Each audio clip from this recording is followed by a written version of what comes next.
Nuestros seguidores nos encontramos con el doctor presencia en el sexto Congreso Internacional de Ciencias Económicas de la Universidad San Gil y que se presenta también con una exposición bien interesante que tiene que ver con inteligencia artificial. Bienvenido, doctor Oviedo.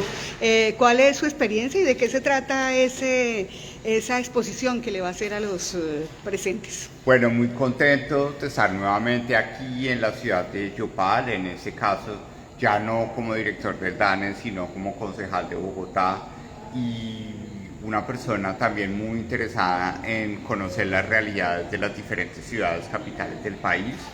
La Unisangil nos ha invitado a ser ponente en el marco de su Congreso Internacional de Ciencias Económicas y Administrativas para hacer una reflexión muy importante alrededor de cómo podemos usar la evidencia adecuadamente para tomar las mejores decisiones,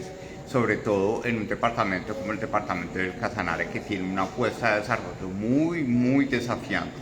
alrededor de actividades distintas a la explotación de hidrocarburos que en el mediano plazo seguramente van a disminuir su peso en la economía del departamento del Casanare. Vamos a necesitar que la tecnología nos permita identificar nuevas fuentes de empleo y de ingreso, sobre todo para la población joven de Yopal y de todo el departamento de Casanare. Algo fundamental es cómo la inteligencia artificial puede ayudar a tomar las decisiones en cuanto a estos negocios. Bueno, este es un ejercicio muy importante que estamos haciendo de socialización en la medida en que en este momento en Colombia desafortunadamente las discusiones políticas están insinuando que la inteligencia artificial puede llevarnos a la destrucción como sociedad, cuando en realidad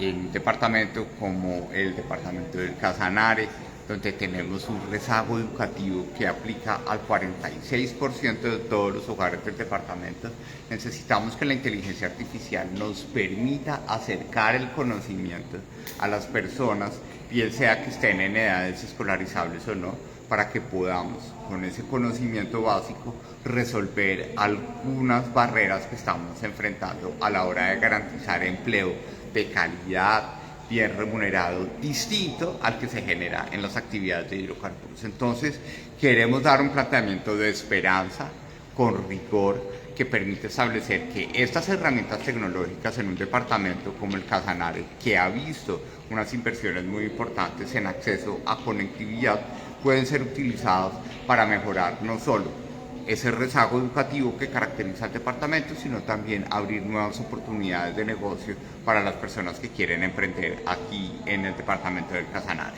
Pero sí, conociendo que la inteligencia artificial pues va a llegar a todos indiscriminadamente, ¿cree usted que se está legislando en favor para que haya un manejo, digamos, controlado de la inteligencia artificial, que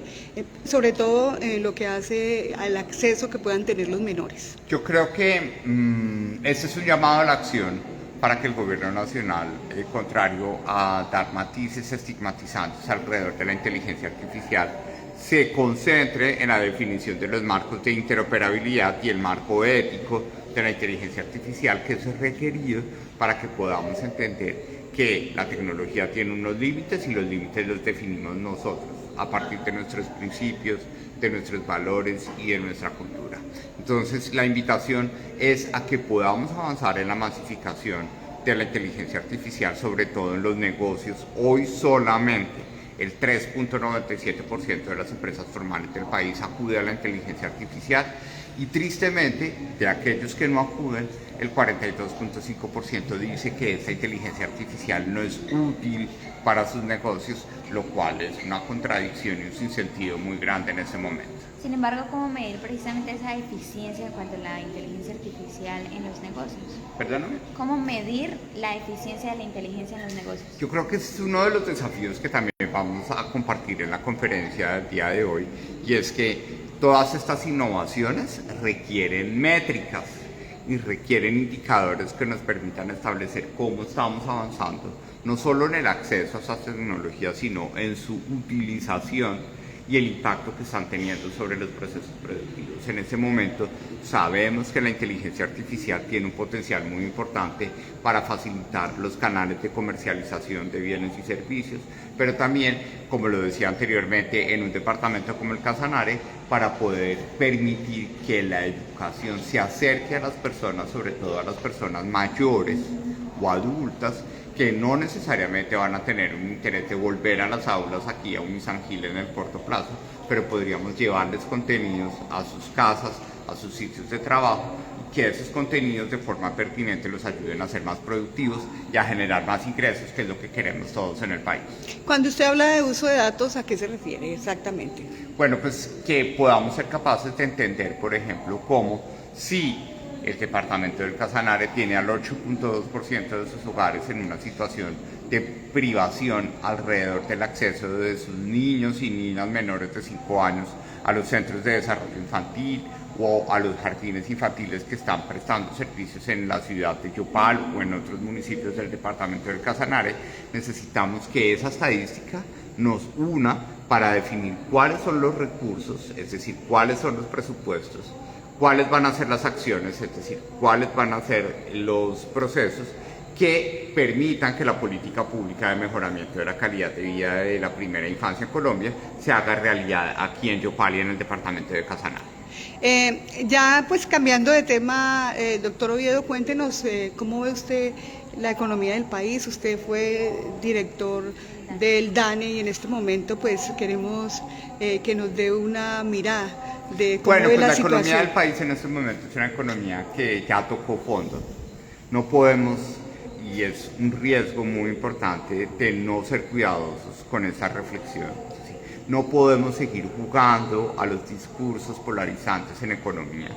Afortunadamente la economía colombiana tocó fondo. De aquí en adelante vamos a ver crecimientos mediocres, pero crecimientos, ya hay riesgos de estar al 0, al 1 no. Se espera que en el 2025 estemos creciendo por encima del 2.5%.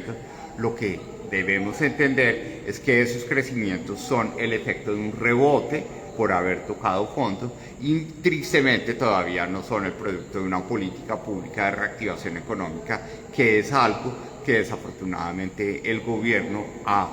hablado, ha mencionado. El presidente Gustavo Petro en su discurso del 20 de julio prometió un plan de reactivación económica, pero ahora ese plan de reactivación económica viene vestido como una reforma tributaria que difícilmente va a tener un espacio de discusión en el Congreso de la República en el país. Por consiguiente, hay que ser muy cautelosos, ojalá despoliticemos y desideologicemos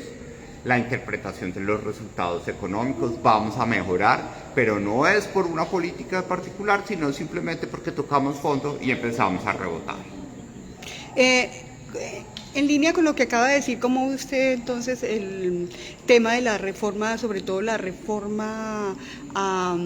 laboral, pues en lo que hace a la reactivación? ¿Cree usted que se daría un paso atrás? Las reformas sociales que plantea el gobierno nacional en ese momento son todas reformas que en la letra están bien. Reformas para mejorar las condiciones de las personas que trabajan, está bien. Reforma para garantizar que haya pensiones para los adultos pobres, está bien. Reformas para que la salud sea más accesible para las personas en zonas remotas del país, está bien. Pero las reformas no solo tienen propuestas, sino que deben ser coherentes con el momento que vive nuestra economía y nuestra sociedad. Hoy, desde el punto de vista laboral y desde el punto de vista pensional, la principal barrera que estamos enfrentando es la informalidad, que está estancada, que no deja de disminuir, y por consiguiente, si no resolvemos las barreras que nos llevan a estar en una economía altamente informal, nunca vamos a tener un régimen ni laboral ni pensional que verdaderamente atienda las necesidades del país. Entonces, desde los conceptos todo puede estar bien, pero para el país que somos en este momento son desafortunadamente reformas que van a generar problemáticas, sobre todo a la estabilidad del ahorro del país, la reforma pensional, y a profundizar la informalidad que tanto queremos disminuir en nuestro país precisamente por las medidas aquí propuestas. Bueno, ya para concluir, ¿cómo le ha ido en el Consejo de Bogotá? ¿Cuál ha sido su mayor reto dentro de esta corporación? Ha sido una experiencia maravillosa durante estos 10 meses. No solo de aprendizaje en política, hay que ser humildes, estamos aprendiendo en política, pero también de incidir, establecer diálogos de fondo y medidas normativas que ya son una realidad, como la Defensoría de las Personas con Discapacidad en el sistema educativo,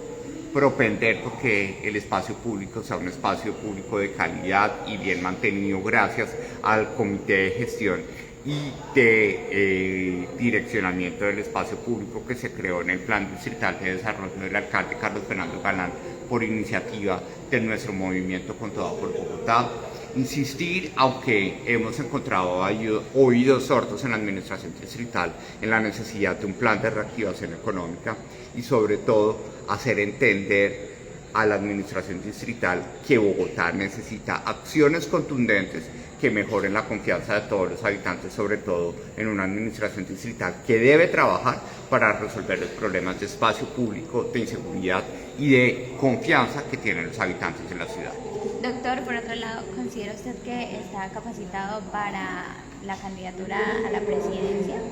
Claro, yo creo que la experiencia que hemos tenido en la dirección del DANE, mi formación de doctorado en economía alrededor de la regulación económica, me permiten tener las competencias, llamémoslo así, para hacer una propuesta al país de un proyecto político que sea confiable, que sea pragmático, que sea realista y sobre todo que atienda las necesidades de los habitantes del país en materia de querer tener un trabajo que les permita